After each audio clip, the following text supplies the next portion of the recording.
அண்மை செய்தியாக பார்க்கிறோம். கோவையில் பாதாள சாக்கடை குழியில் பெண் விழுந்த விவகாரம் தொடர்பாக ஒப்பந்ததாரருக்கு 50,000 ரூபாய் அபராதம் விதிக்கப்பட்டிருக்கிறது. கூடுதல் விவரங்களோடு பிரவீன் இணைந்திருக்கிறார். கூடுதல் விவரங்கள் பிரவீன். கோவை காந்திபுரம் 100 அடி சாலையில் தூர்வாருவதற்காக திறந்து வைக்கப்பட்ட பாதாள சாக்கடையானது நீண்ட நாட்களாக மீண்டும் மூடப்படாமல் திறந்த நிலையிலே இருந்த நிலையில் அவ்வழியே நடந்து வந்த பெண் ஒருவர் விழுந்து காயங்களுக்குள்ளான அந்த சிசிடிவி காட்சிகள் நேற்று வெளியாகி ஒரு சர்ச்சையை ஏற்படுத்தியிருந்தது.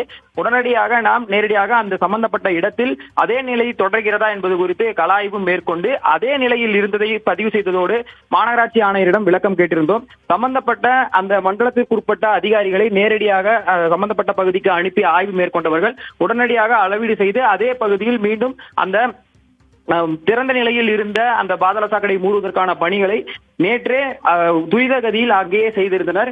இவ்வாறான சூழலில் மேற்கொண்டு என்ன விதமான நடவடிக்கை எடுக்கப்படும் என்கின்ற விவகாரத்தை நாம் கேட்டிருந்த போது நேற்று இரவே கூறியிருந்தது ஒப்பந்ததாரர் மற்றும் சம்பந்தப்பட்ட அந்த ஏரியா என்ஜினியர் மீது உரிய நடவடிக்கை எடுக்கப்படும் என்கின்ற ஒரு தகவலை கொடுத்திருந்தார். இவ்வாறான சூழலில் முழுமையான விசாரணையை மேற்கொண்ட மாநகராட்சி ஆணையர் இன்று அந்த ஒப்பந்ததாரருக்கு 50,000 ரூபாய் அபராதம் விதித்ததோடு அந்த பகுதியைச் சேர்ந்த காந்திபுரம் செயற்பொறியாளரிடம் கூடுதலான விளக்கத்தை கேட்டு இது போன்ற சம்பவங்கள் நடந்ததற்கான காரணங்கள் மற்றும் வருங்காலங்களில் நடைபெறாமல் இருப்பதற்கான விளக்கத்தை கேட்டுள்ளார். அது மட்டுமில்லாமல் ஒட்டுமொத்த மாநகராட்சிக்குள் இருக்கக்கூடிய அனைத்து மண்டலங்களிலும் பாதாள சாக்கடைகளை மூடுவதற்கு தேவையான மூடிகளை இருப்பு வைத்துக் கொள்ள வேண்டும் என்கின்ற ஒரு உத்தரவையும் பிறப்பித்திருக்கிறார்.